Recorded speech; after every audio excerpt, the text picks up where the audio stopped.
Hey guys, here we are, the Quiggin Out MMA Podcast, episode 36, and I've got quite the special guest with me, and I call him the special guest because he's the one and only Bible Belt Brawler, Bobo. That is one of the hardest things I've ever had to say. How you doing, sir?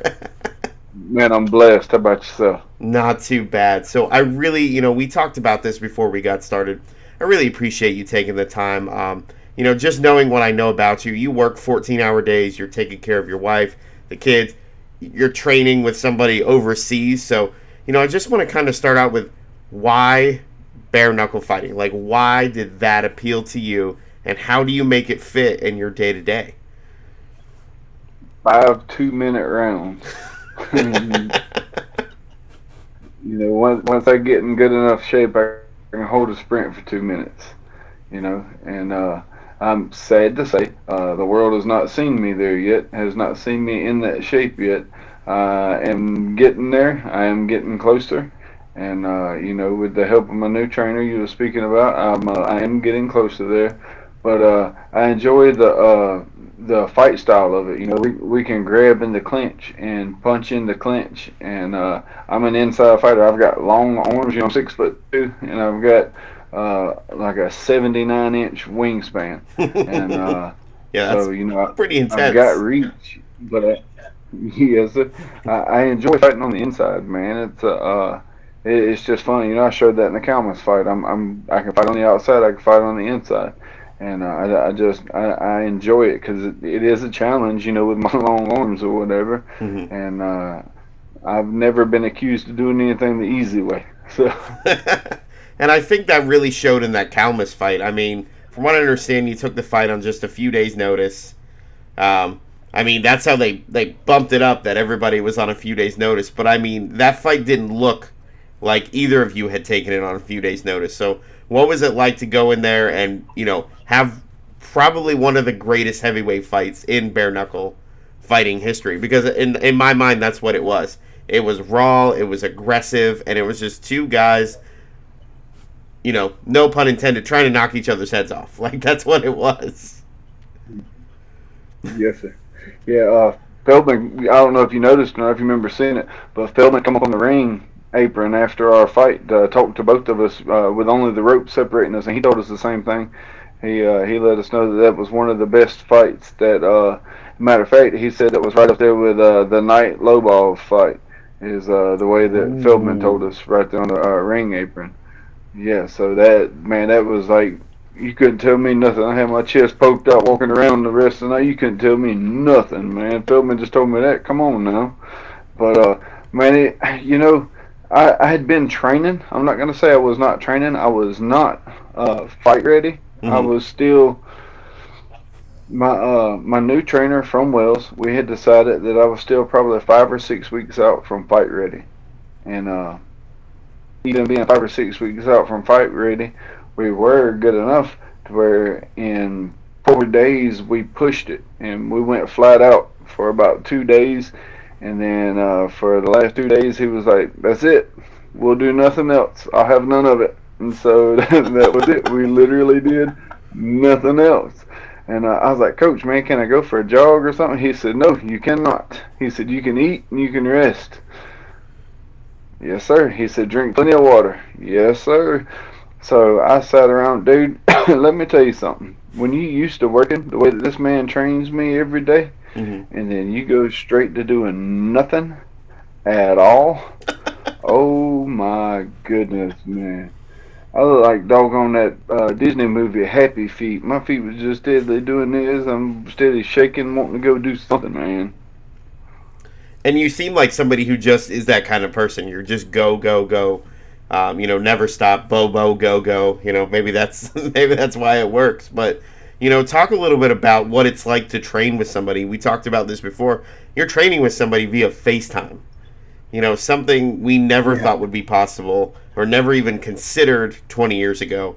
And now it's become a staple, so much so that he was able to corner you during your last fight in between rounds via FaceTime and your Yeah. headset. So talk about how the two of you got brought together and what it's changed for you, mentally, physically, and for your career. Man, it's been a huge, huge blessing. I mean, it really has. Just go back and look at the way I fought against Shoemaker and Adams. Heck, even go back to the way that I fought against Mike Kyle, and then compare my style to the way that I just fought this fight against Calmus. Stylistically speaking, I looked way better. My form looked way better. I moved way better. Everything was just way better this time. Working with Jason Williams via Facetime. And matter of fact, we just got done with a little workout earlier. I say a little workout. We only went for an hour and a half. And he told me, "Oh, just break you back in easy." He said, "You've had 2 weeks off now. We'll just break you back in easy." And next thing I'm about to die when we get done. But he's awesome, man. He really is the so. Without giving away too much of what's going on, I had a question before I fought Arnold Adams. I was questioning myself on my jab. The way my arm traveled, the way my punch traveled, I figured my elbow should come straight up from here, just come straight out rather than coming over like that.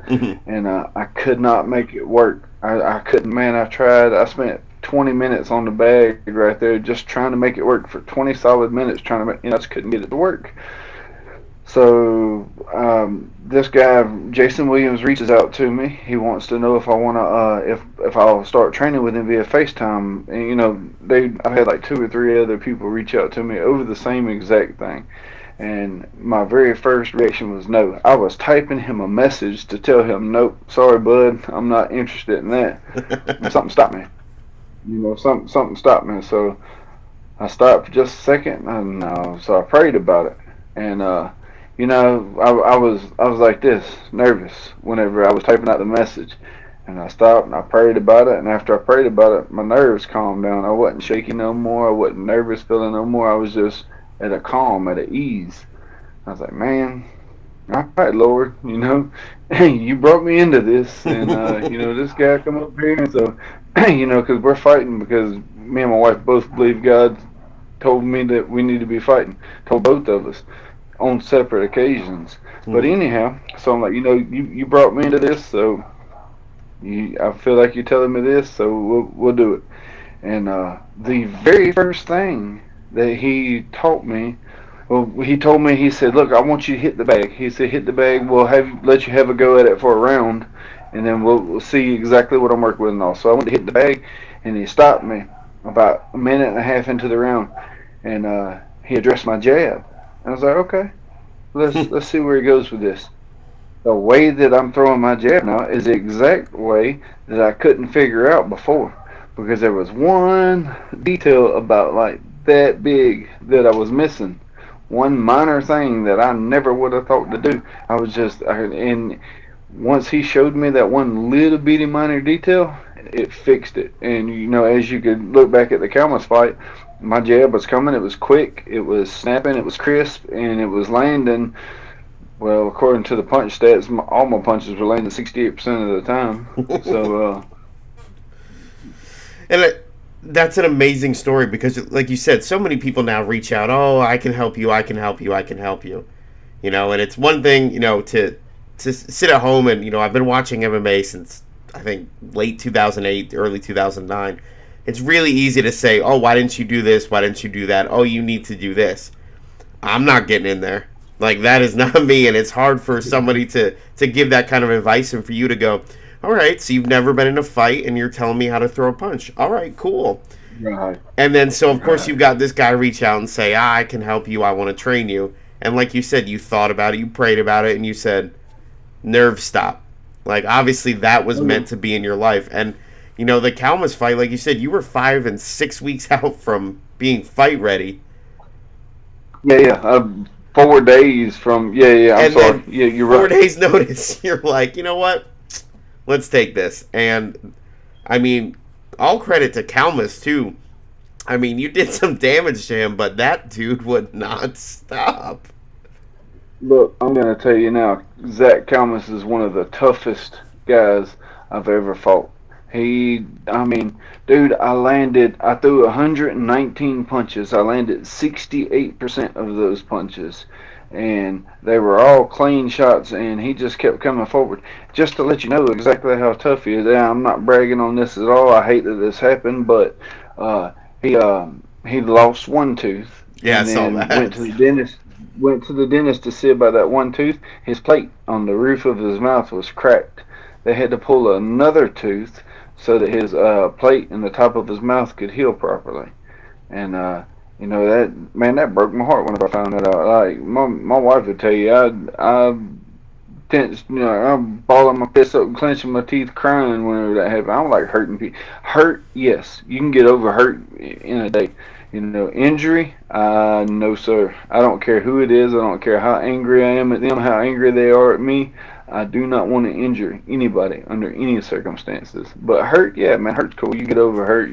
Heck, I hope that they hurt me a little bit during the fight, because without me getting hurt in the fight, it's not as entertaining. Both parties need to get hurt and beat up on, and somebody needs to win. That makes an entertaining fight. I know that.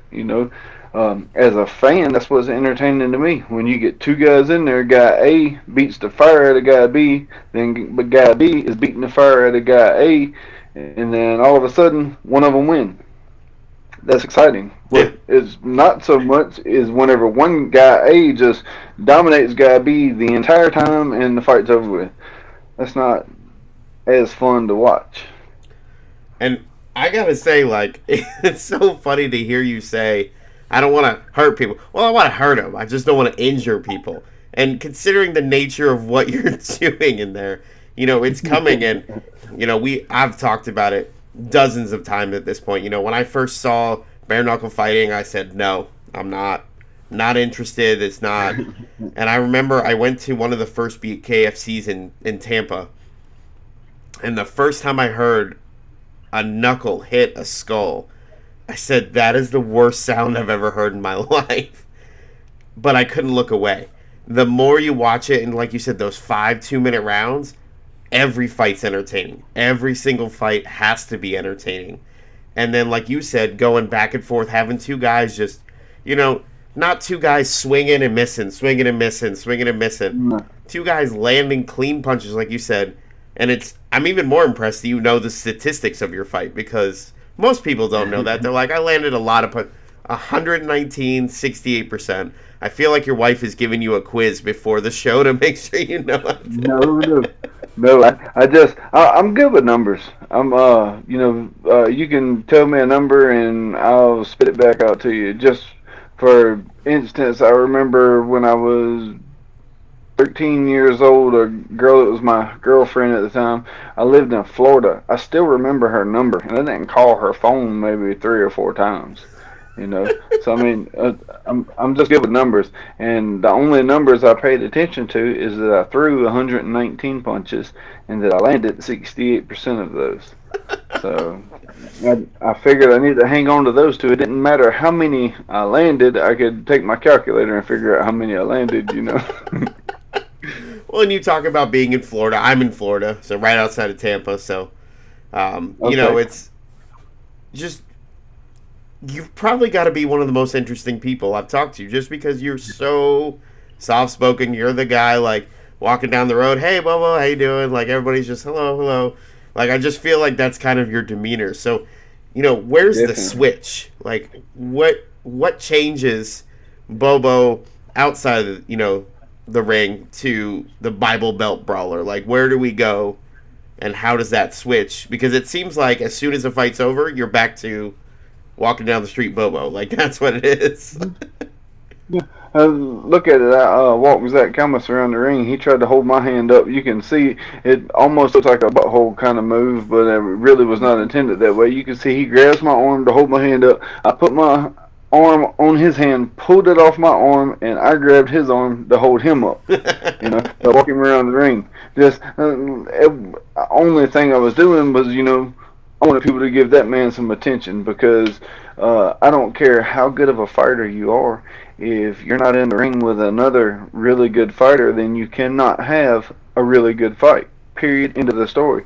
If you take a caliber fighter and you put him in there with a D caliber fighter, probably not going to be that exciting of a fight. But if you take two, let's say C caliber fighters and put them in there together, well, you're probably going to have a pretty good little scrap there. And that's what happened. You had two equally matched, decently equally matched fighters in there, and we just went and battled it out, and that's what happened there. And man, like I said, that dude is tough as nails, man. And I mean, your road in this division hasn't been easy at all. Like, none of your fights have been easy. Some of the guys that you fought, it's ridiculous. But I want to talk about that Mike Kyle fight. Because, Mike Kyle being a legend of the sport, years and years of MMA experience, and then he comes to this side.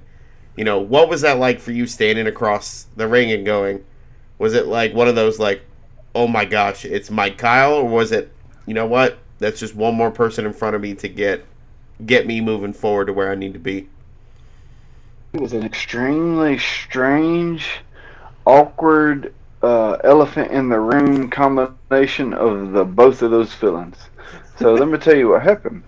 A guy called me 6 days before the fight. He said, "Hey, look, we need an opponent for a heavyweight. Will you fight this guy?" I don't even remember the guy's name now, but I said yes. "Oh, you know him?" "No, not a clue." "Well, why are you saying yes already?" "Because you asked me, will I fight him?" And the answer is yes, I'll fight him. Okay. So he calls me back about the next afternoon. He says, "Yeah, look, that guy's not going to fight you. What about this guy?" "Yeah, I'll fight this guy too." He said, "Okay, well, all right." He calls me back the next day. He said, "Yeah, that guy's not going to fight you either." I said, "Really?" I said, "Man, what's wrong with people these days? They want to be fighters, but they don't want to actually fight." He said, "Yeah." He said, "I found out something that I didn't know about you. I found out you had a guy die in the ring with you." I said, "Yeah." He said, "Well, that was the excuse that the both of them used, that they weren't going to fight somebody who had, that happened with." So I was like, "All right, well, that's happened before, but whatever." So I figured I wasn't fighting no more. This is like 9 days out from, no, like 11 days out from the fight. And then 9 days before the fight, he calls me back. He's like, "Hey, look, they decided that, the main event fell out, and they decided they want to put Mike Kyle in the main event on the card." I was like, "Really? Like the Mike Kyle? Like UFC Pride Mike Kyle?" "Yep, yep." I was like, "Man, that's dude, that's awesome, man. I hope y'all find somebody that y'all think's okay to put in there with him." And kind of poor mouthing a little bit there. Yeah, you're He like, said, come "Well, on. yeah, yeah. Say my name." So he said, "Well, actually, we're hoping that you'll fight him." I said, "Kevin, don't play with me." And he said, "No, I'm serious." I was like, "Look, is he gonna fight me? He will agree to the fight?" He started laughing. He said, "Oh, I don't think we're gonna have any trouble getting Mike Kyle to say yes to the fight." I'm like, "All right, you better not screw me over now. I'm telling you, I'm not gonna get excited unless you tell me for sure that this guy's gonna fight me." He said, "Yes, I promise to you." I said, "You make a phone call, and if I don't hear back from you in 24 hours, I'm thinking I'm not fighting." I said, "But you make a phone call." He called me back about 5 or he said, "Yeah, I got the contract." He signed the contract and sent the contract back. He said, "Now I need to get your contract to you and get you to sign it and send it back." I went, "Man, you ain't got to worry about Yeah. that. I'll drive tonight and bring you that contract if I need to. Shoot." So anyhow, we signed it, and I'm now I'm in the peril part. I'm like, man, what did I just do? I just I'm fixing to fight Mike Kyle. What did you just do, boy? Good night. Well, also, a little backstory here. Me and my wife had prayed about it before I even started fighting. Period. And once we found out that God was telling me that I needed to fight, telling us that I needed to fight, then we also come to the conclusion that the both of us felt that we never knew when the opportunity was going to be here, when the fight that put us out there was going to be here. So we both felt like God was telling us to never say no to a fight, no matter what. Take the fight. And so I'm like, man, Lord, I hope you know what you're doing here. This is Mike Kyle. I'm I'm just some old, big old, overgrown redneck from down here in the country, you know. Well, what in the world am I doing? This old country boy finna go fight Mike Kyle? What in the world? So, anyhow, man, I was nervous, dude. I think I chewed my fingernails down to about the second knuckle down here, and man, it was just bad. Well, we get there and I see him. I lay my eyes on him. I'm like, my gosh. That dude used to make 205. There is no way on this green and blue earth. No, sir.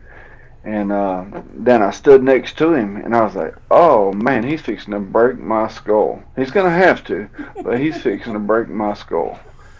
And I shook his hand, man. We talked. I was like, dude, look. I said, I know.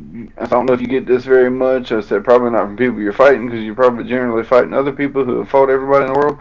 But I really am like a big fan. I said, I really am. I've been watching you on YouTube for some years. I said, look, will you please let my trainer take a picture of us for me? And he said, oh yeah, man, no problem. And so my trainer took a picture of us, both of us like that. You know, I got posted on Facebook. You know, we're standing there side by side. Both of us got our. I got my shirt off. I think he's got his tank top back on. And I was like, dude, man, thank you so much. It's such an honor. You know, blah, whatever. You know.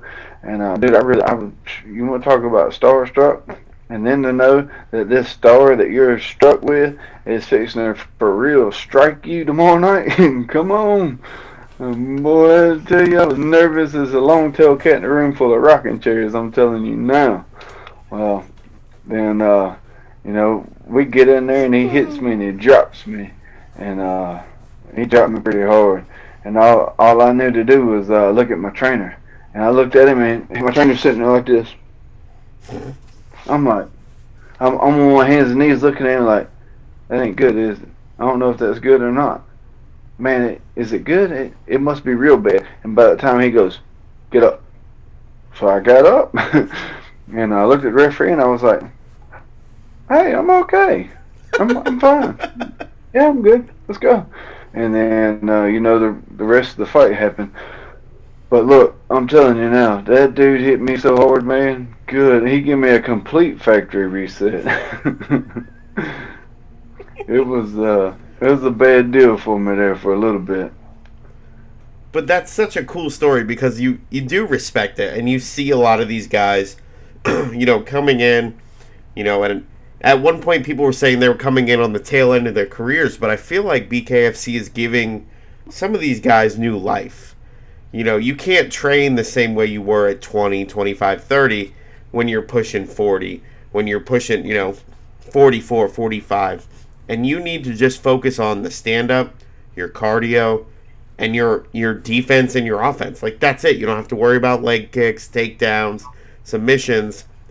And I feel like we're seeing these fighters get new life, whereas they were somewhere where they were looked up as washed up and, you know, kind of on the tail end of their career. So I can't imagine what that was like for you to look at him and be like, I'm a big fan.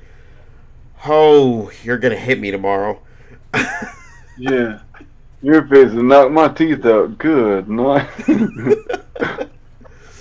So going from there, you know, you have a couple more fights, and like I said, you know, taking them on short notice, but I really just want to talk about your day-to-day because that makes up most of your life. You know, you're working, you know, Britton told me 14-hour shifts. She said she makes sure that, you know, you do interviews, that you do training, you know, things, you know, whatever it is that she needs you to do. So what's a normal week look like for you? Yeah. I don't have a normal week. Every week is different than last week, man. Let's just say if a normal week goes according to the schedule, then I'll be up at 4:30 Monday, Tuesday, Wednesday, and Thursday morning, and go to work. Be at work and clocked in by 6 o'clock, and I will get off work at 4:30, and then whenever I get off work, I'll come home, change clothes, and be in the gym on Facetime with my trainer from Wales by 5 o'clock. And we'll train Monday, Tuesday, Thursday, and Friday. And then Friday is my off day most weeks. and we'll kind of just hang out here at the house with my wife and family. Sometimes I'll be on call. Then Saturday and Sunday, if I'm not on call, we'll generally just hang out, or we'll go drive an hour and 15 minutes to my mama's house, and we'll stay with my mama for the weekend. My mama, my wife, and my kids, they love each I kind of become a third wheel in those situations, I reckon. but but here's the thing, though. That's a normal week. We get about 1 out of 10 normal weeks. Oh, A lot of jeez. times I'm working the 12 to 14 hour days. A lot of times I get called in Friday, Saturday, Sunday, 2 o'clock in the morning, 3 o'clock in the morning. A lot of times, I'm working 6 and 7 days a week.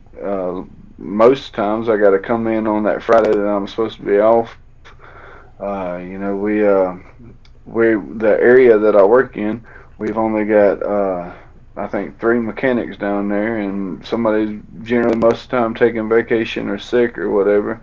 So it turns into two of us, and covering an entire area. So we're undermanned, overworked. We sometimes will take a break, and a 15, 20 minute break we'll take. Sometimes we'll just call it our lunch. You know, you may get that at 9 o'clock in the morning. You may get that at 3 o'clock in the afternoon. But we hit the ground running when we're working. When we're at work, because we got so much to do. Such a only a 10 to 16 hour day to do it in. And that's working. And like I say, whenever I get off work, I come and I train. A lot of times whenever I'm not at work on my sure enough off days, I'm helping my wife, helping her with whatever she's got going on. Like right now, she's got a bad flare up with one of her 11 diseases that she has, and right now she's down. She's down and in the bed right now and can't do nothing. And so she's just hurting, and so that's what we're dealing with right now. And I'll get off work. I'll go train. My mother-in-law will keep my little girl while I'm at work and while I go train. And then whenever I get home, I'm spending time with baby girl, and taking care of her, and tending to my wife. Whatever she needs or wants or whatever. And that's pretty well a normal week. Normal week. Oh my Yeah. gosh. Yeah. And you never know. And then sometimes like I'll get a phone call, and so I have to rush to my boss and be like, "Hey, look, I know it's Monday, and I know we're supposed to put in a 2 week notice for vacation, but you mind if I put in a vacation day for Thursday, like 3 days from now, so I can go to Birmingham and fight?" No big deal.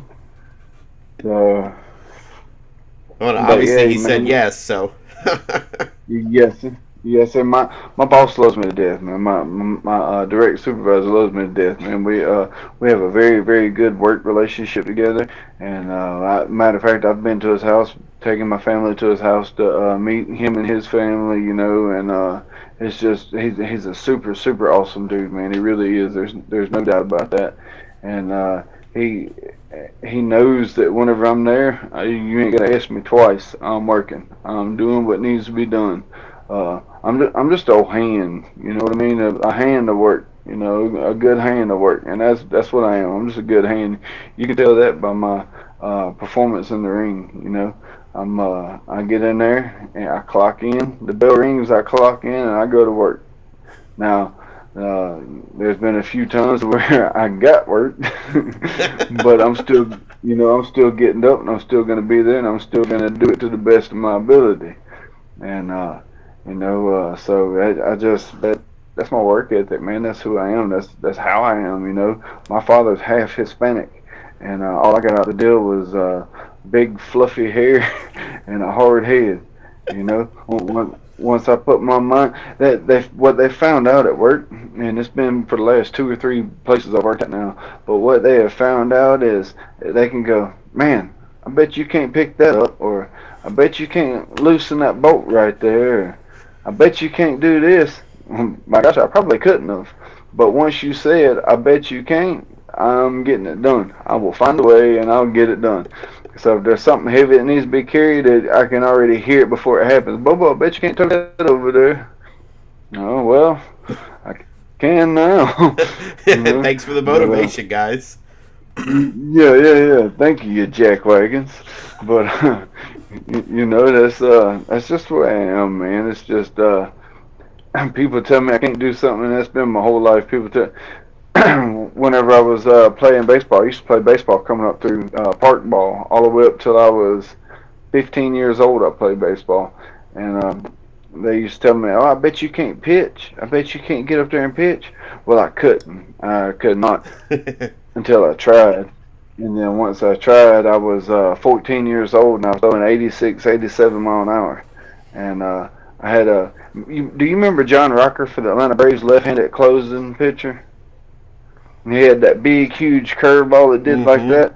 Well, I had the exact same curveball, except for from a right-handed pitcher's perspective. Whoa. And dude, we went to Ocala, Florida, and played in Dixie U baseball state tournament.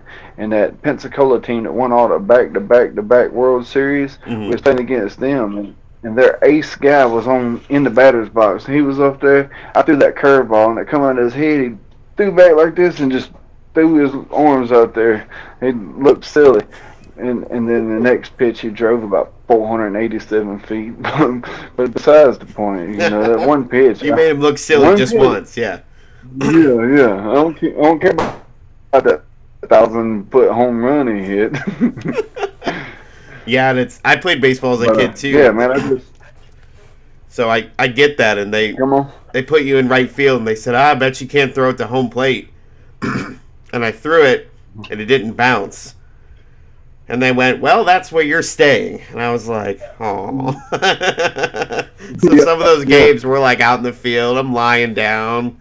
Like nobody's hitting out to me. Well, look, man, I play a lot of slow pitch tournament softball. And what we found out is when you're playing against a good team, don't hit it the right field. No. Because the right fielder has a whole bunch of range. He can cover a big, huge area. Not to mention, the right fielder's got to have a real strong arm so that he can make it to home plate or he can get that runner at third. And most of the time, when you're playing a real good team, you hit it out there to right field, that baby is throwing a head-high ball 300 foot to the doggone catch. I mean, it's pretty impressive. It's the reason my shoulder still clicks 20 years later. So that's right. So I hear that, and it's funny, my one of my best friends, his kid, they just won their state tournament. Go Raiden in the Pirates. I mean, literally, but just watching his kid like go from the kid who was like scared of the ball to having a game the other day where he went like 5 for 5. Like they scored 30 runs against this team. It was bad. Yeah. But just watching them grow up and understanding that like he got to play in the same field I did 20 years ago. Like I thought that was super cool to watch. Pretty awesome. And like you said, they put you in right field and they would go, all right, throw it to home plate, and I'd throw it and they go, do it again. Yeah. You become the sideshow there where you're like, they're like, come on. Yeah. We had a 12-year-old who could throw 90-mile-an-hour fastballs. He was 6 foot, and I know that about 12 years old. Yeah, 90-mile-an-hour fastballs at 12 years old. Good night. And he was 6 foot, and I'll never forget. We were playing a team that was supposed to beat us. Like they were the best team, every single one of their players, best team. Bases are loaded. Batter hits the ball. The ball comes up on the top of our pitcher's glove and falls right back in. And the coach didn't see it of their team, so he told everybody to run. There were no outs. Bases loaded, so we ended up getting a triple play, which you and I both know never happens. Yeah. But I just remember getting hit with one of his fastballs and going, I don't want to play baseball anymore. Yeah. We had a guy, I can't remember his name now. There's a place we lived at in Florida, Liberty County, Florida. Okay. And we actually lived in Hosford, but we would go back to I guess it was called Bluntstown, to the ballpark over there, and play baseball in Bluntstown. There was a guy, I can't remember his name to save my life, man. But this dude, I, they claimed, allegedly, I threw harder than he did. My buddy, look at here. If I threw harder than that guy, then I was homing the baby. This dude, he reared back and you heard it pop the catcher's mitt. That's just, look, that joker hit me in my elbow one time. I thought I needed to go straight to surgery. And that's what I thought. It was bad, man. I was like, I don't even like baseball no more. Yeah, I don't want to do this. They tried to get me to play catcher once in practice. And I was like 10 years old, and I start bawling, and they're like, what? And I was like, I don't want to be a catcher. And they're like, why not? I'm like, because I don't have a cup. And they went, oh, never mind. Never mind. Yeah. We're not doing that today. No. I miss it. I mean, baseball is just, it's a different kind of sport, and it's, something where you could do it for a couple years or you could do it for 10 years, and you're still going to have a lot of the same stories. And, like I said, I know our pitcher was 6 foot when he was 12, and from what I understand, you were about the same height, about that age. So I can imagine, having to overcome a lot of things. So, how do we go from baseball to fighting? Like, how do we go to that point? And I don't want to ask about it, but I'm going to have to ask about it because you brought it up. And if you don't want to talk about it, you don't. But go ahead, it's fine. Them mentioning that, you had that incident happen with the other guy in the ring. Like, was that a turning point in your life to, seek faith? Was it a turning point to kind of change your outlook on life? Like, what did that do for you in a positive way? Because anybody else looks at it as a negative. Oh yeah, there was definitely tons of negative about it. I was already a believer, I was already a Christian, and I wasn't living a very good life, very Christian-like life at the time. I will admit that, but I was already a believer in God. What that did do is that did take me, got me on Prozac, and which I'm I not thought laughing. was a crazy. I'm just laughing because you just said it so calmly. Yeah, it made me feel so calm. It made me feel like I had a bad taste in my mouth with hearing what people had to say about Prozac and it's crazy people medicine. Man, no, man, really look, medicine saved my life. And I know you can either, when you start taking it, you can either do good or it can make you turn and go extremely worse, like suicidal worse. And so I had family looking in on me, checking on me, watching out for me. And dude, it instantly made me, what it did is it helped me get a grasp on what was going on so that I can move on past it. And, but yeah, it was that was a really, really, really bad experience in my life. Like I said a minute ago, dude, hurt people, yeah, sure, whatever. Hurt me, that's the name of the game. That's what's supposed to happen. But injure, broken ribs. Zach's got the broken plate in the top of it. No, man, I don't like that. I like I told you, I promised you, I ain't just sitting here and saying it for the camera. I broke down and cried when that joker told me it broke a plate in the top roof of his mouth. Man, that hurt me because I don't like injuring somebody. I don't, And then whenever that night, I don't remember much of the fight. I remember I come out there and he would come out southpaw. I was like, man, dude's supposed to be orthodox. And I hit him and I dropped him. And I was like, okay, well, here we go. Another one of these little amateur boys thinks he can turn pro and hang with the big dogs. Come on, daddy.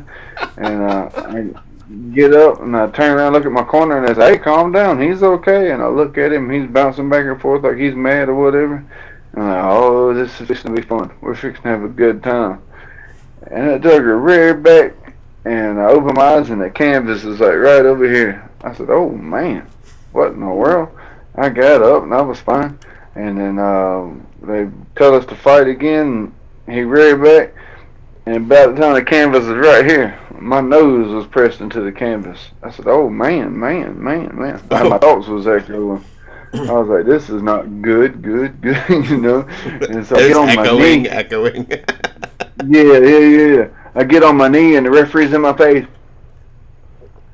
I'm like, man, I ain't hear what you say. Shut up. And I look over my corner and Eric, and I'm like, man, y'all hold on. I got until the referee says 8. By that time, the only thing I heard was 8. And I jumped up, and the referee's in my face, asking me questions. I figure he's asking me questions. I know that they're always asking you questions. The answer is always yes if you want to keep fighting. So I can't hear a word coming out of his mouth, and he's like right here in my face, like, I'm, yeah, yeah, He gets out the way, and this dude comes charging back at me again. All I remember is throwing my hands up, and then the next thing I know, there is an extremely bright light in my face, and I look down, and I don't have any gloves on, and I'm in my underwear and a pair of socks, a pair of baby blue and pink socks I had to borrow from my girlfriend at the time because I'd left my socks at the hotel and she had just happened to have an extra pair in her car. And then I look up and there's a bright light and I hear somebody talking. I look over at my trainer and I said, yeah. And, it goes on, no, yeah. And then about the time the bright light disappears and it's somebody carrying a camera on their shoulder and a lady with a microphone. I'm like, man, what in the world just happened? He said, good job, son. Good job. You answering questions good. I was like, okay. And, all right, what questions? And I thought about it. I was like, hey, the guy I fought, we just fought, right?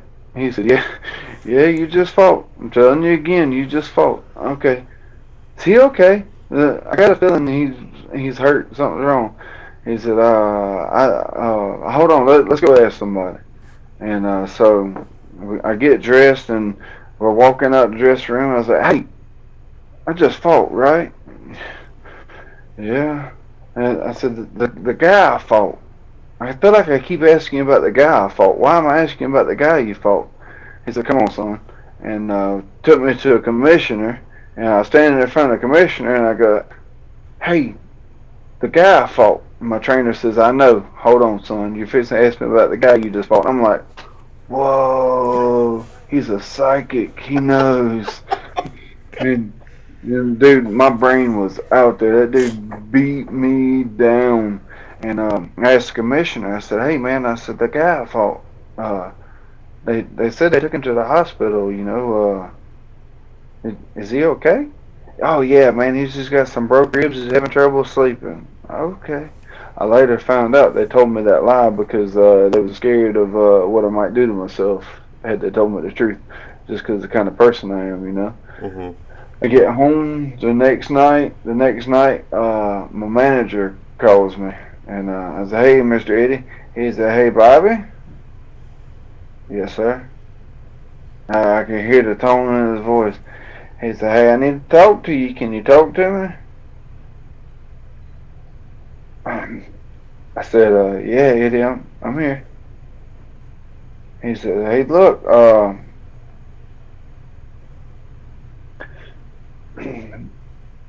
that boy just died."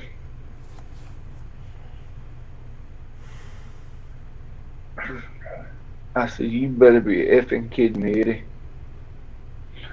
He said, "I'm sorry, son." And the next thing I knew, the dresser was thrown over and the bed was jumped over and my phone was hanging halfway out the wall from where I slung it into the wall. And I had the drawers in the dresser. I don't know what I was fixing to do with them. I think I was fixing to beat them up too, but I just stopped and I started crying and I felt a pain I'd never experienced in my life that in a very instant all I could think was that the pain that this man's loved ones are fixing to feel is my fault. Is directly my fault. And man, that hurt. Oh my goodness, that hurt. And I cried and I started drinking an 18 pack of beer every day. You're talking about a guy who's in real good physical shape at the time. I was walking around about 20 pounds lighter than what I'm walking around right now, and with more muscle. And I went to drinking about an 18-pack of beer every day, just eating Prozac like they're Tic Tacs. Just man, I don't. It got real bad, and you want to talk about it took my wheel out of me, and then all of a sudden one morning I woke up, and I had to know that I could still fight, and the other person be okay.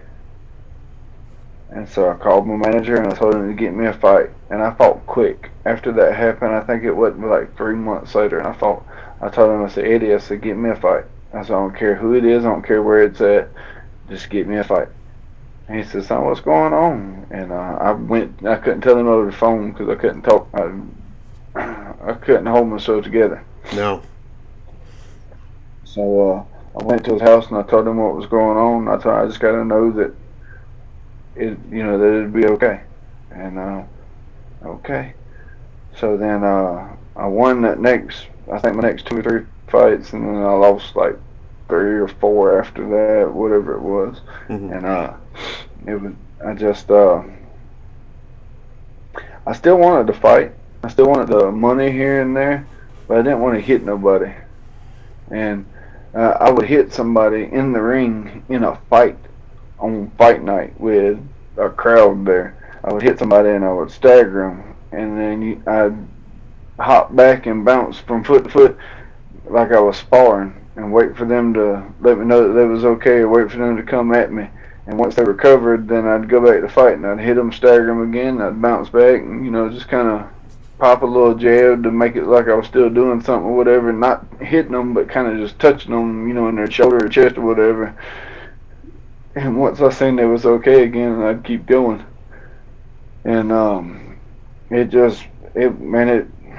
was bad, man. I didn't want to think about fighting no more, and I'd get calls all the time. My manager would get calls. Hey, man, you have your guy Bobo out here. We'd like to get him out here in California, for about 15 grand, and we'd like to bring him down here to Texas for 10 grand, or and that's big money to my broke behind, and I was like, nah, you know what, Eddie, I'm done. I'm not interested in it. I just work some overtime or something. I ain't that interested in it no more, Eddie.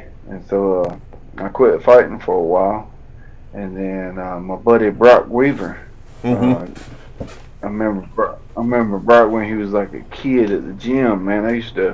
I'd show him little pointers, help him with this and that, throwing his hands or whatever. And then I seen Brock getting ready for a Joe Riggs fight, a bare knuckle fight, and I was like, what? No way. So I got to looking at it, and it was 5 2-minute rounds, and it was bare knuckle. You could fight out the clinch, and I was like, man, that's my style of fighting. This is what I did boxing. I was boxing with a bare knuckle style. That's that's why I didn't make very much of a boxer. I reckon one of the reasons why. And so I always knew I could take a pretty good punch, and I always knew I could punch pretty hard. And so I was like, nah, I don't want to hit nobody.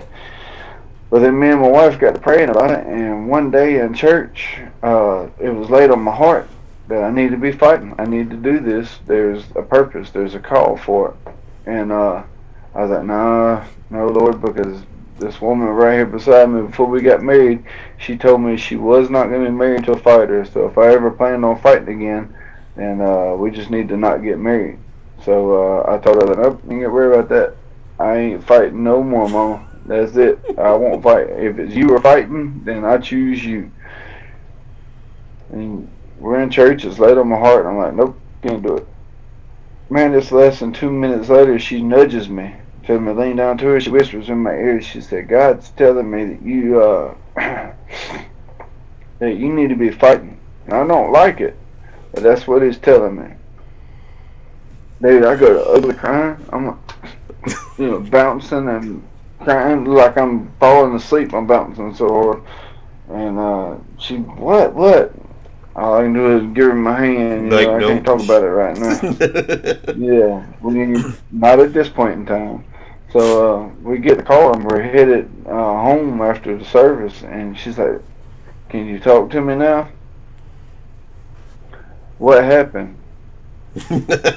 You gotta, you gotta tell me at some point." And I started talking, and she could tell it was one of them times where just let me talk, don't say nothing. Mm-hmm. And I started talking. I go to talking, and next thing I know, I hear, "Oh, son!" Just as soon as I heard that, I lost it. She lost it. We're both crying. I gotta pull over because I can't see the doggone road no more. And we just go to bawling. Well, over the course of the next month or two, we get to praying about it and everything, making sure it wasn't just something off of emotion or whatever. And we both felt pretty solid. That was, a word from God, and we decided that both of us felt like God was telling me that you never know when that opportunity is going to rise, when that person that's going to be able to help is going to be able to be watching to see me fight. But my wife's healing is going to come through it in some way. I don't know. It sounds funny. It's weird when I say it, but in some way, my wife's healing is going to come through this. And I never know when the opportunity is going to be there, when the person that needs to see it's going to be watching. So we both feel like the Lord's telling that I can't say no to a fight. So Nate Shook probably called me tonight and like, "Hey, you want to fight Lennox Lewis?" Yeah, sure, why not? You know what I mean? Mike Tyson's coming over. Yeah, whatever. Yeah, let's go ahead. And it'd suck. He'd be like, "Hey, look, David Tua decided no." All right, well, I'll go ahead and order my casket. Let's do it. you know, but yeah, man, it's all been a very emotional journey. It's all been, a very heartfelt journey, and it's all been God, without a doubt. I mean, if God wouldn't have blessed me with the athletic ability that I have, I mean, I wouldn't be here to begin with in the first place. If God wouldn't have sent this man right here to me, I wouldn't be doing as good as what I'm doing right now. So I mean, it's kind of dude. I went through two jobs. We're talking good jobs. We're talking real good jobs that told me I couldn't fight no more, and just they told me I couldn't fight no more, and so I was like, well, I'm just gonna put in for another job just to appease my wife and make it like I tried. And doggone if I won't get the stinking job every time, Mm-hmm. And so now I'm at this place where I'm at now, and I've had 4 fights now being here at this place, and there are 3 fights. I don't remember now. I mean, you get but punched in the head for a living. It's okay. yeah.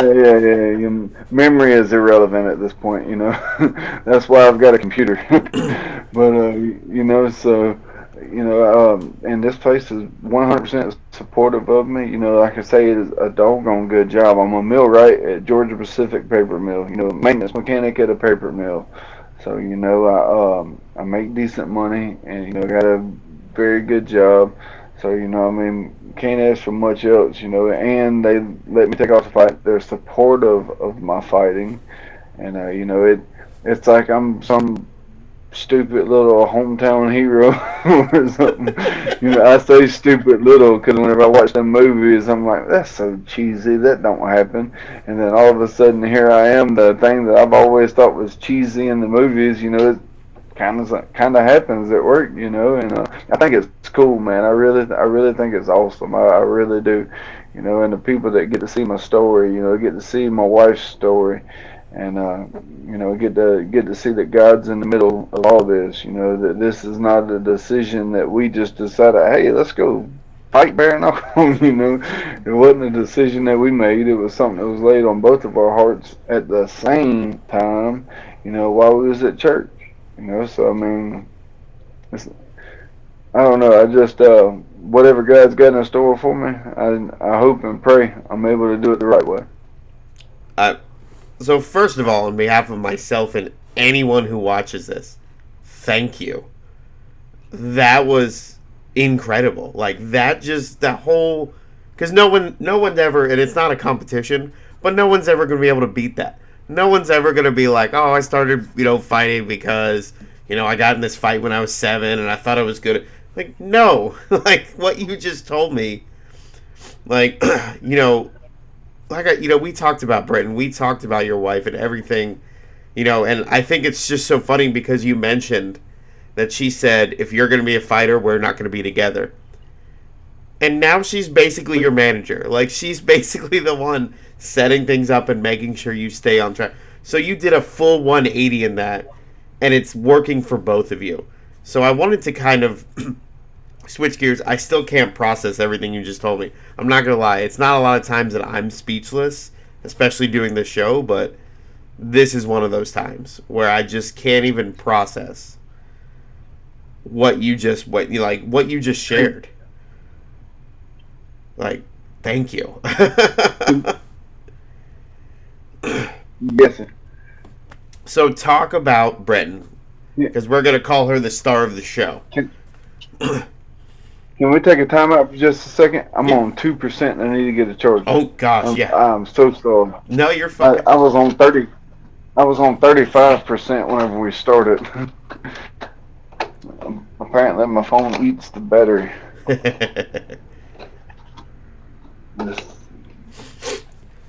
Gives me time to process. That's fine with me. Whew. There you go.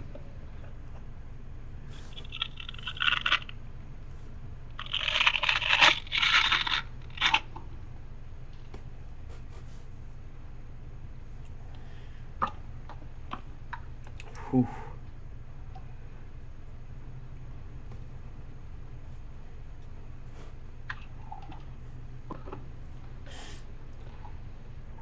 Oh, guys. Whew. So Bobo's going to be back here in a second. But man, what a story.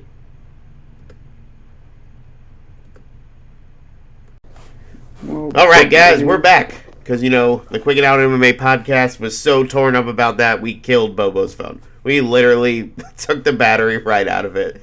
But I think that was literally just for us to be able to just comprehend. So, like I said, I wanted to talk about Britton because she is such a huge part of this.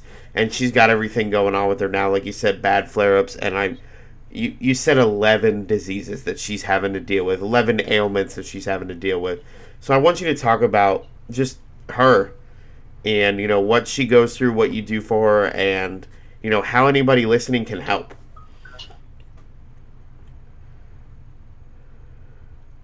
Man, look, all right, so we got a crazy love story to begin with. Everything about us is a little different, a little crazy. We met on a place called Plenty of Fish. Yeah. And look, what's crazy is I got on Plenty of Fish. I was fixing to delete it because it's a hookup site is all it is. I thought it was different, but man, whatever, I just I didn't care for that aspect of it. Anyhow, whenever I get on there to delete it, I was like, I have one last look around, one last look and see if there's anything worth looking at on, worth spending time on. And I come across her profile, and I went to swipe it away, and I was like, whoa, I held my finger on it, I pulled it back, I was like, hey man, she looked pretty good, let's see about her. Her little about me on there said, God comes first in my life. First and foremost, God comes first in my life. And next, no man will ever come before my son. I'm like, whoa, here, this girl on here with morals, that's a nice, refreshing breath of air there. So I sent her a message. It wasn't 5 minutes later, I get a message back from her. Later on, I find out that the reason why she got on there was to delete hers as well. And she was digging through messages, and the messages she was digging through was just obscene stuff. And then she seen mine and saying I wasn't obscene, and I was just being a gentleman. And she was like, "Whoa, let me message this guy back." And that was probably 8, 9 o'clock at the night, I guess. And we messaged all the way until it was time for me to go to work the next morning, pretty much. And I think I got like an hour and a half of sleep. But then we picked right back up later on in the day when she woke up and was just messaging, and this was December the 20th. We met in person. We had a mutual friend, her mutual friend, and I set it up where she brought her to Mobile where I was living at the time, and I just bumped into them in a Walmart, and uh, that was December the 22nd, 2 days after we met, and then December the 25th, I uh, I didn't get to see my daughter for Christmas, so I called her, and I was just just depressed riding, and she ended up saying, "Well, why don't you come see us then?" I was like, "Are you serious?"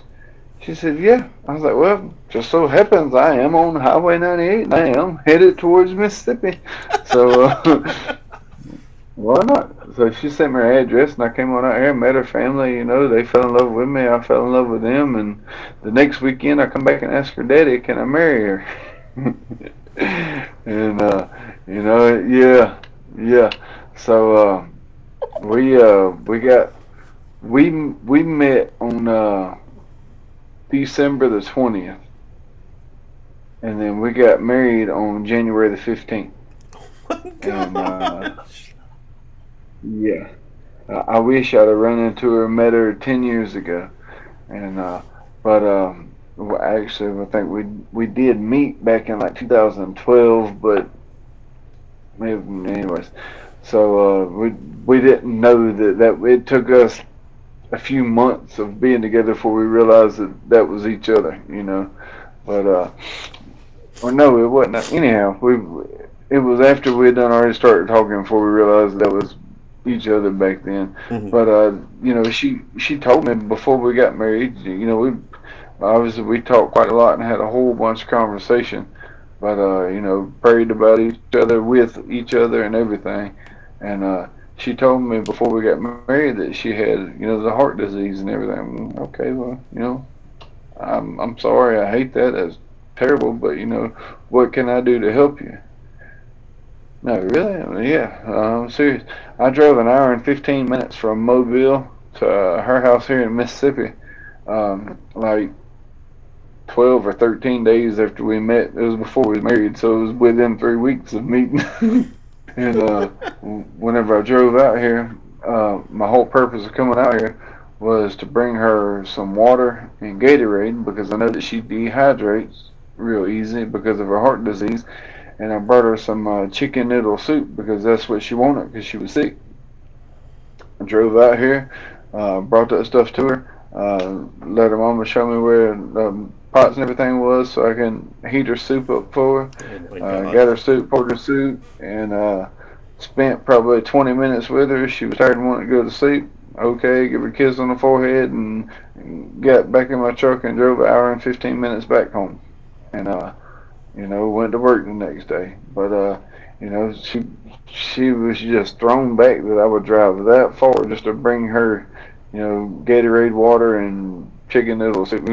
See, she mentioned that she wanted chicken noodle soup while we was on the phone, so I just went ahead and threw the Gatorade and water in there too, because I know that like I say, she dehydrates real easy. Well, anyhow, we'd gotten together and everything was good, and her heart disease had calmed down. A few years ago, a few years before her and I met, she'd had a pacemaker put in. Pacemaker defibrillator put in, and but the doctor said she was doing okay, and she went and asked him about us trying to have a baby. And he was like, "Well, I'm gonna give you a clean bill of health. I'm gonna say that you're okay to try to have a baby, okay?" And we was married for 5 weeks, and she was 4 weeks pregnant.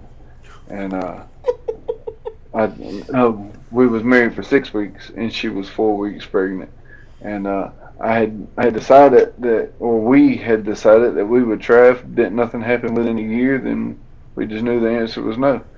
And so when she had the baby, While she was pregnant with the baby, she started having complications. Hmm. I didn't find out until about let's see, till about 6 days before she had the baby. But the last 3 weeks that she was pregnant, she was actually in heart failure, and is what her cardiologist told her, and she wouldn't tell me. Oh my And finally, gosh. I surprised her one day, and I took off work to take her to her cardiologist appointment, and I went back with her, and he walks in. His words to her is, "Why are you still pregnant?" And I looked at her. I looked back at him. I said, "Do what?" He said, "I told her 2 weeks ago when she came in that she was in heart failure, that she needed to go and have that baby."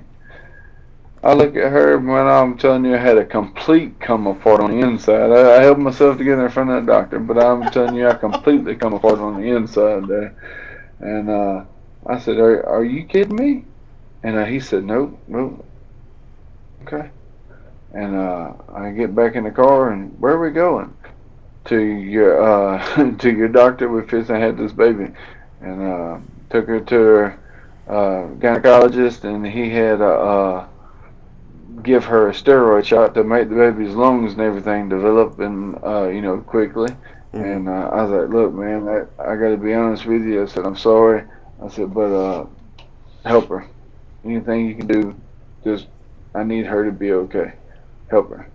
And so he went through and got it done. And a week later, we was having the baby. And after she had the baby, it's like she has some major underlying disease that we don't know what it is, and the doctors don't know what it is. But it causes a bunch of other diseases to kick up. Like now, she's got four intestinal diseases.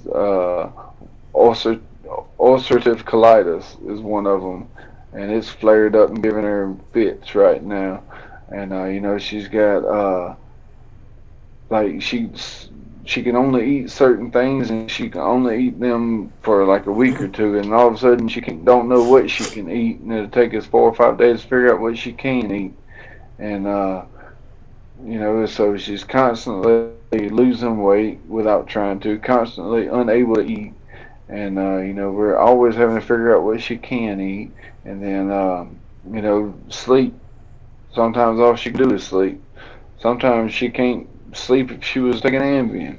And so it's just, which I don't think she can take Ambien. I'm just saying, using it for an Well, example. we get what you say. Like I, But yeah. yeah, and her she's found out through some of her doctors that CBD products and whatever, well, actually will help her, and actually is helping her, and it is making progress towards her getting better, and having better days, and so she's but like right now, she's laid up in the bed, been laid up in the bed all day long because her ulcerative colitis is flared up and giving her problems, and it's just 11 different diseases, man. I think 3 or 4 neurological diseases. So not only does she have hypertrophic cardiomyopathy, which is a rare heart disease, which she had an experimental surgery done on her when she turned 18, to where they went in through her growing and went up into her heart and injected her heart muscle with alcohol. Hers was the first one that was done in the United States. Ochsner's Hospital down in New Orleans has a whole wing added onto their hospital dedicated to cardiac research because of the experimental surgery they did on her down there back whenever she turned 18. And Wow. yeah, so that's how experimental it was. It had been done in Canada before, and if Ochsner's was to have told her no, then her next stop was Canada. They was going to Canada to have it done in Canada, because that would have been it. Oshner's, leaving Oshner's was either a heart transplant or this experimental surgery. That was that was her options. That was it. Well, there was another surgery that they felt more confident about, where they put her on ice, give her a shot to stop her heart, kill her, and take her heart out of her chest, because her heart disease causes her heart to grow. It don't grow this way; it grows inwards and closes off the walls, just thicken and Mhm. closes off the chamber inside of her heart. So their option was take her heart out of her chest and cut it apart and make the walls thinner and sew it back together, put it in her chest, and hope it comes back online. And so that, she said she wasn't too hot on that idea. So I don't the think anybody would be on that one. no, no. So listen to this: the surgery they do, where the ablation, alcohol ablation, where they do is inducing a heart attack, is what it does. Where they went in through her groin and injected her heart muscle with alcohol. They had to do it while she was awake, because with no painkillers. Because if they'd put her to sleep, it would have been something that her body would have recognized as a major trauma, and her body just would have shut down. Yeah. And so she had a life coach with her for 1 week before this surgery, just for about 3 or 4 days. The girl become friends with her, befriended her, brought her in food she wasn't supposed to have, and brought her a laptop to her, let her play on her laptop, and just whatever, just cutting up, girls' night, movies, chips, drink, whatever. Then the next 3.5, 4 days got serious. The last half of it was, all right, you're gonna want to die. You know that you're fixing to ask somebody to take your life whenever this happens. Yeah, well, yeah. Well, how do you? Oh, I love my life. I want to be alive. Well, you're fixing to fight for it. And that taking her through that for a few days. She literally had to fight for her life. Imagine pouring alcohol on a fresh cut on your arm, and then taking that feeling and putting it inside your chest. You know, no, I'm not interested. And And but you that's get what she did. That's punched what. in the head. like, Yeah, yeah, like I'll yeah. take that any day of the week. Yeah, that's right. Hit me again, Daddy. Just don't do that. But yeah, so she at one point during it, you got a cough, and the cough makes your heart restart and everything come on back online. And she said that her life coach was over her face, hollering at her, screaming at her, right there in her face, screaming at her, cough, and said all she could do was shake her head. She couldn't breathe or nothing. So that life coach slapped her in the face and said, "I said cough." And what made my wife cough was whenever she seen her life coach crying. The tears fell out of her life coach's eyes onto my wife's face, and that gave her motivation to cough. And then her heart restarted, and everything went on. My wife's told me that if it comes to her dying or having to do that again, then she's just gonna live the rest of her days happy. Her last few days happy is what she said. And but man, I couldn't imagine, man, having to fight through that, and then everything got good for a while, better for a while, and then after she got the clear to have the baby and we had the baby, whatever this major underlying disease that she has that nobody can seem to find or treat, uh, it's caused all this other stuff to flare up. Now here's what the trick of it is. Here's the crazy thing. To treat one disease that she has, it'll make a different disease flare up and go worse. Yep. And then to give it medicine to keep it from flaring up makes another one flare up. And then, so it's like to treat just one disease, to treat it, to keep it better, they've got to give her 10 medicines for the other 10 diseases just not to flare up. So you're doing a Russian roulette. Which one do you try to treat to make better? Whenever one flares up, then you obviously got to treat it some, and then you also got to give her 10 or 11 other medicines. Oh man, it's just a stinking nightmare. And all I can do is just pray and have my heart broke, constantly walk into a different room. We'll leave it at that, because that's my wife, man. That's my best friend.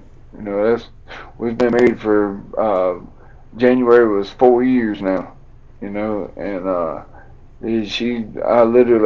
promise to you, never in my life have I ever had a friend as good as what my wife is to me. My wife is literally my best friend, dude. Man, you you ought to be around. We roast each other. You know how you and your buddies be around, joking around, picking on each other, janking, roasting, and just what. Me and my wife are the same exact way, man. We will roast each other down. We will, pick on each other. It don't matter who's where. We're at the restaurant. I'm asking the waiter or waitress, "Hey, you got any diet water back there? She don't need all the calories that regular water has in it." And we'll she'll say, "Okay, fat boy, keep it up. You're gonna get a diet steak." Just uh, that's just how we are. It's just having fun, cutting up, and to see her sitting around, laying around like right now in that bed, can't get out of bed, hurting, can't hardly eat nothing, uh, can't hardly drink nothing, and I know that she needs fluids in her because her heart disease pushes liquid and nutrients out of her body to make her dehydrate and stuff. And so I know that she needs to eat, but she's laid up in there and can't eat, can't do nothing. And yeah, man, that hurts. That's my best friend in there.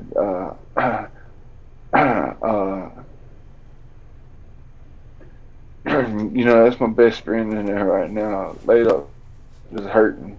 And you know, all she wants to do is sleep. But guess what? She can't sleep. So she's laid up in there just trying to keep her mind off hurting. Look, man, if we both truly believe somehow or another something's gonna come out of this fighting thing, something's gonna give, something's somehow or another through this fighting. Uh, we both feel like God's told us that it's is where she's gonna get her healing. My buddy, look, you can line up all the fans one at a time, and everybody can come through and take a pop shot at me if it'll help her, if it'll heal her. I mean, man, it hurts to see my best friend laying in there laid up, just hurting all the time. Wanting to go and do stuff, wanting to go do this, wanting to go do that, but can't. Even on her good days, she was able to go to the fights. My last I fight, saw that. she was Yeah. able to go to my last fight, and had a great time. I had to swallow her pride, and she hates it, and she's gonna hate that I say it again, even though there's pictures out there. And I had to be in her wheelchair for the whole thing. But oh man, she hates that thing. But that's the way she's able to get around. And even though she was in her wheelchair the whole time, she still spent the next week in bed from hurting just from being up and out and around, and the excitement of seeing everything and hollering. She stood. She stood up during my whole fight and was hollering and screaming during my fight. And Brandon Lambert, the green-haired geezer, he he knows that my wife has major health issues. He knows that she's got major stuff going on. This man stopped his night, put his night on pause. His girlfriend right there beside of him, so that he can come and put his hands around my wife's waist, so that she can be there jumping up and down, hollering and screaming for me without fear of falling down and hurting herself. I mean, God is God has blessed us with some good people in our lives, man, and we just but that jumping up and down and that hollering and being around everybody and the excitement of being around everybody and talking to everybody and everything. She was pretty well bedridden for about a week and a half. After that, I think it was 4 or 5 days a week, whatever it was, and like bedridden, like got up to use the bathroom and take a shower, and that's it. Because I don't look. This woman can have her guts hanging out of her in a plastic bag, waiting to have them sewed in, and she wants to get a shower first. That is just how she is. Brother, look, I promise to you, this is no lie. She had just had a C-section from our baby girl. Just got out of recovery and asked that nurse, "Can I take a shower?" No, are you crazy? No. You just had your guts on a table beside you so we could get the baby out, and that was 3 hours ago, 4 hours ago. No, you cannot get a shower. But that night she got a shower, and I pretty well, for all intents and purposes, carried her in there. Helped her get a shower, helped her bathe or whatever, and carried her back to the bed. But that woman, she's gonna get a shower no matter what, brother. I promised you that she can't hardly lay down without it. But to know that she enjoyed herself, and I'm very, very happy. I'm very, very glad. I wouldn't take that from her. I wouldn't. If if ever she feels like she can go and do something, and we go and we do something like that, I know that there's going to be 4 or 5 days of pure heck to pay for it. Sometimes a week, week and a half. I know that. But whenever she feels good enough to go and do something, and we're going to go and do it. Mm-hmm. Because I look at it from my perspective. Let's say if I'm laid up most of the time and don't hardly feel good enough to be able to walk to the bathroom most of the time, and then all of a sudden I get a few good days to where I want to go and do something, man, somebody better get me out of this house and let me go enjoy life a little bit. There's more to life than just being alive, Mm-hmm. and that's something that she has taught me a lot. So whenever she feels good enough, we try to take her out and let her go and do. And I feel like if she was given the chance now, knowing what she knows, to avoid those 4 to 5 days, she would still have done the exact same thing. She would have sat there. She would have went through every single thing, because even the conversations I've had with her, she apologizes constantly. And I'm like, she's like, "Sorry, my fingers hurt. I'll do the voice to text." And I'm like, "It's fine. It's okay." like it's all right. And she's been so on top of it. And for her to be going through everything she is, you've made it very clear family is incredibly important. Obviously, your faith is very important. And it's refreshing. Oh, we lost Bobo again. All right, guys, stay with me.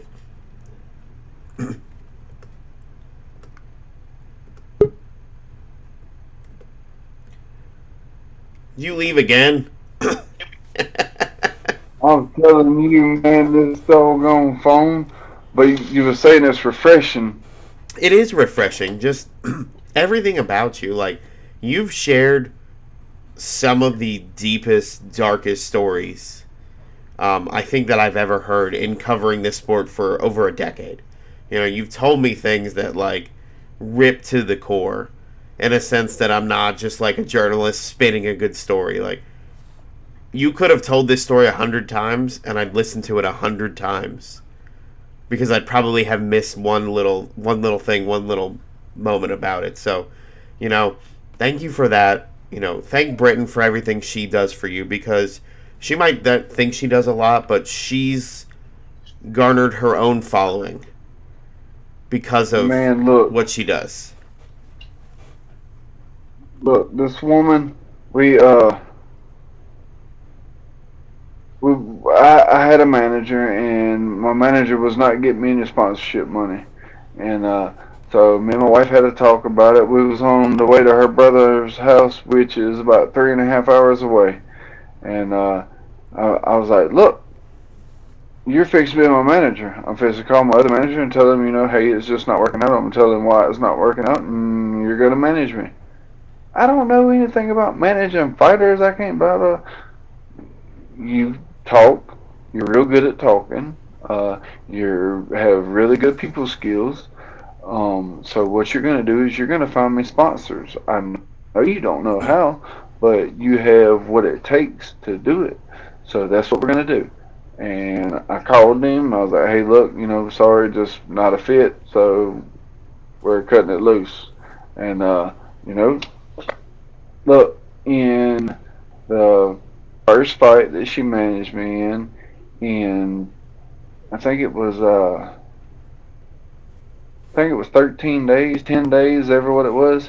Hmm. She got me just as much money in sponsorship as what my fight purse was. Yeah. Yeah. So I go from $0 in sponsorship money to 10 days later, I've got, almost 6 grand in sponsorship money. I mean, come on. And she stays on the phone with sponsors, man. She stays constantly trying to find somebody, trying to work an angle, trying to, get new sponsors and, make sure that we do take care of the sponsors that we do have as far as putting their name out there, and so she does awesome, man. And she if it wasn't for her, I wouldn't have any of this going on. I work, I train, and I sleep, and I eat somewhere in the middle. That's it. On those That's what lunch I've got breaks. time to do. Lunch Yeah, breaks. yeah, yeah. My quick little 15-minute microwave something, swallow it, and go back to work. You know, and we but if it wasn't for her, man, there's a lot of stuff in this life that I wouldn't have. And and listen what I just said now. She's doing all this stuff for me.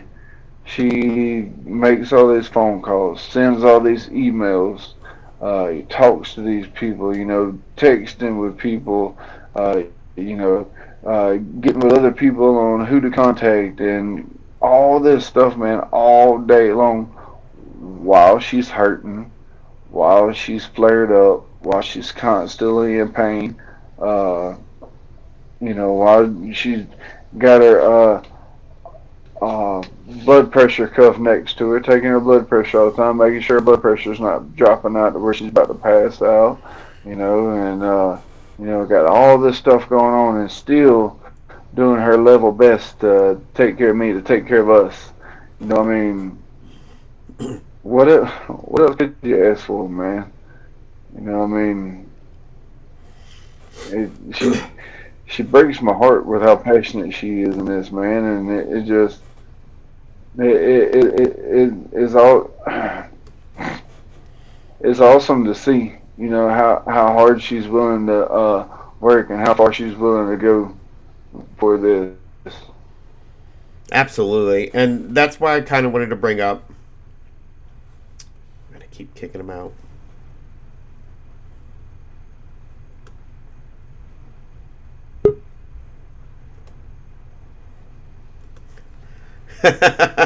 you're giving the listeners a like a cry break like we get. Yeah, yeah, yeah. I'm sorry about that. That's stupid phone. I've been to sling it out in the yard. Well, and I just wanted to kind of leave with this is, you've got the GoFundMe up there, Britain's Battle. I know you guys have already raised more than 68%. I'm just going to use that number because you brought it up earlier, but you guys are so close to that goal, and I feel like anybody who listens, just donate $1. Something to get them to that point, because there's no doubt that your fighting is going to end up help paying for what she needs. And it's so ironic, and it's so full circle that the same thing that was going to split the two of you has brought you together and is helping support the family, and giving her something to do, like you said, when she can't get out of bed. You would never know talking to her that she's in pain, that she's in anything else, because she's putting it out there, to try and help not only support you, but support the family. And her last concern is her own health. It's incredible. Look at this. Look at this real quick. And I got to tell this real quick. This last fight I took on a 4-day notice. I didn't know anything about Zach Kalmus. I didn't know who he was or nothing. I tried to find stuff. I couldn't find nothing. So anyhow, we was talking about it. I was like, baby, I don't know. I don't know. She's like, well, you got this guy you've been working with. You say that you and Jason helped you out a lot and you learned a lot and, this and that. And, but it's up to you, baby. Whatever you think. I was like, you know what? When we prayed about all this, we said that, we couldn't say no. Said both of us felt like we couldn't say no if God brought us an opportunity. She said, you're exactly right. And she said, but it's up to you. Whatever you want to do, baby. And I was like, all right, hold on. And I called right there. I didn't tell her nothing else. I called Nate Shook on my phone. I was like, hey, man, yeah, put me down. I'll take that fight. This crazy bat, listen to me. This crazy bat goes to crying. Like, I'm talking snot, working like this, crying. Bad. I'm like, what in the world is she doing? Man, that next week she had to have a medical procedure done. And we did not have the money because of other medical procedures that had been done. And she wasn't going to tell me, but we needed that fight. And so we got that fight, and she was able to go and have her procedure done. She wasn't going to tell me. If she'd have told me, man, there'd have been no hesitation, no nothing. Yes, sir, we're going in. But she left it completely up to me. I went to praying about it. I was like, you know what? I was reminded that we told God no matter what. And so, yeah, we're taking the fight. When she told me that, I just about had a complete, full-fledged come apart. I'm telling you, it was, but hey, look at the bright side of it. God provided for us. We didn't have that money in our account. We didn't have anybody to turn to, hey, let me borrow you, and then this fight comes up and a blessing right on time.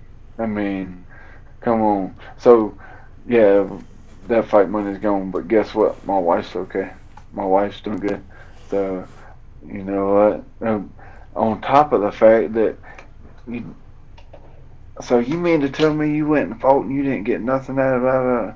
Oh, I did. My wife's taken care of. My wife's in better health now because of it.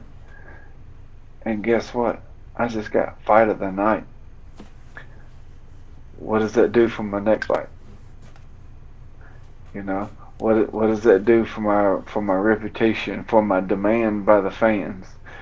People already know that. Look at the Mike Kyle fight. Heck, Sam Shoemaker had to knock me down 3 times, and then me and Arnold Adams, we stayed in there and stood toe to toe for a while. I felt like I should have been able to keep fighting on that one, but whatever, it happens.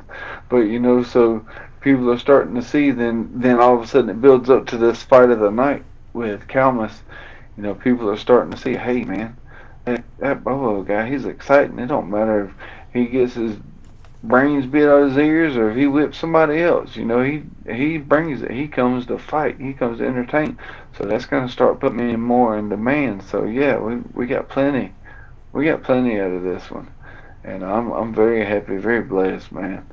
And so. Man, and again, refreshing is the only way I can look at it. So before we both have our full-on comeuppance, I want you to take this time to just thank the sponsors that Britain has worked so hard to put you in touch with. If you have them. If you don't, message me later and I'll just add them to the post. Her GoFundMe will be added to the interview at the bottom. For the fact that you're just good people. Like, there's no way around it. Just everything about you. Like, I knew very little about you. You're a vocal guy, but you're not, like you said, you haven't been that guy in the spotlight. You haven't been around 20, 30 years where everybody's like, oh, this guy. But after that Zach Kalmas fight, everybody knows who you are. And I think you're just going to keep going up from there, and the way you're doing it and who you're doing it for is just going to keep you getting better and better. So I look forward to our next talk after your next win. And definitely thank you, and thank Britain for me, please. for setting this up and making sure that you were here. Definitely, yes, sir. Man, I can remember about two of my sponsors. I think we got a list with 12 or 14, so I'm just gonna message them to you because this woman is a mad woman. I'm telling you, man. She's been crazy on getting the sponsors and doing a doggone fine job of it. So, I don't want a more spotlight here on one than the other. We'll wait and I'll send them.